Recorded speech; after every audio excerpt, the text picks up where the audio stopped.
अब मैं ना विल रिक्वेस्ट उपाध्यक्ष Andhra Pradesh Vidhan Sabha honourable Gunnumuru Raghu Rama Krishna Raju ji. Thank you, sir. Sri Harivansh ji, Sri Malvinder Singh ji, and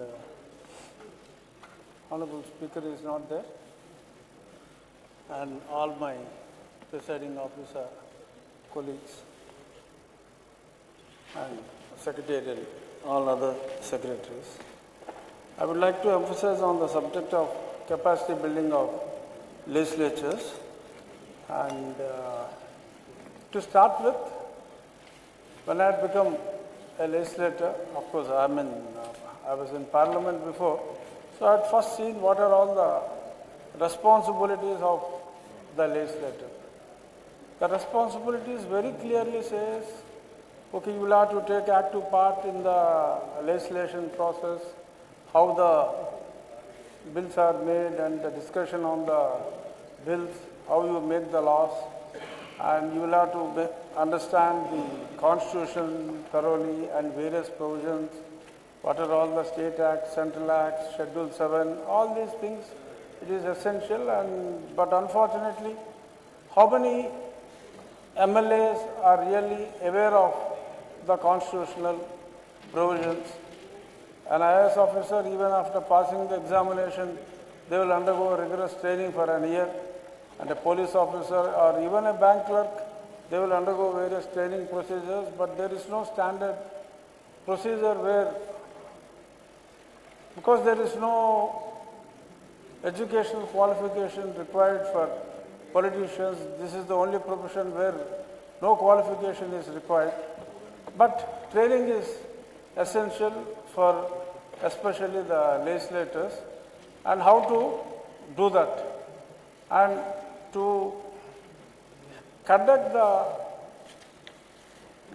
when the House is running for less number of days, mostly by promulgation of ordinances, when the bills are being passed with less number of days, and what for the legislators are being elected. Because legislators are not doing the work that is supposed to have been done by them, and we are compelled to do the work of, or the legislators are compelled to do the work of municipal councillors or village ward members.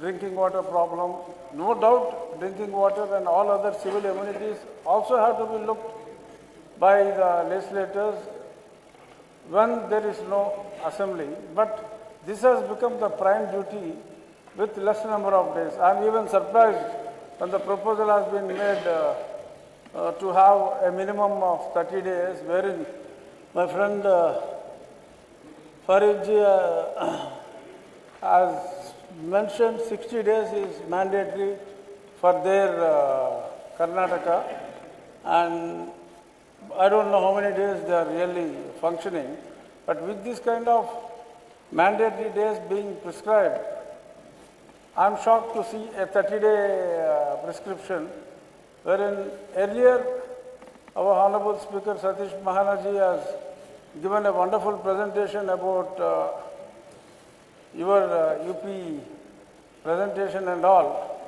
But I was just seeing the number of days Uttar Pradesh Assembly had functioned in 2024. It is hardly 16 days and 20 days. And with 403 members and with 14 days functioning, I don't know how many MLAs would have got how much time to speak. If this is the state of the affairs, then there is no need for legislators and assembly in the coming days, though the statute says, okay, only once in 6 months it is mandatory, so that can be followed. The constitutional provision can be met by having 2 days of assembly session once in every 6 months, but the democracy is going to fail very badly with this kind of structure. So I request to revise your prescribed 30 days to at least 60 days for assemblies from 100 to 200 members, and for states like Uttar Pradesh or Karnataka where the members are more than 200. You can give your amendments on that. till you- Yeah, that I had given, sir. And my one request, what I would like to present here is, the other countries are having a provision where the president or the speaker of the house is having authority to decide on the number of days of working, wherein here we are depending totally on the executive. So the reliance on the executive has to come down considerably. So for that, the study of other countries need to be, how they are performing need to be looked at. For example, US, UK House of Commons, they run for 150 days minimum. And if we are running for this many number of days, the effective functioning of the MLAs, it is not being met. Today morning, our friend Karnataka speaker had given a wonderful presentation on how the attendance has to be increased. Even we are facing in our state also the very poor attendance, and some of the MLAs, they did not even attend the house for the last 1.5 years. So how to address those kind of issues, he has come up with some good solutions which are exemplary, and the way Honorable Speaker of Uttar Pradesh has presented, it is really an eye-opener, and in fact, it's an education for all the speakers, the way you had presented, how you are taking your proceedings, and we will try to implement what all you had projected here, and we will try to improve our assembly proceedings also.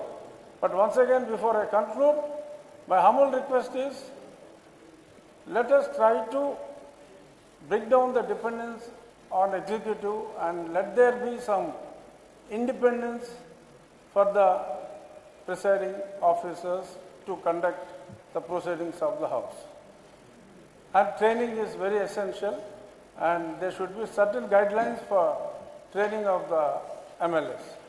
Thank you, sir. Thank you.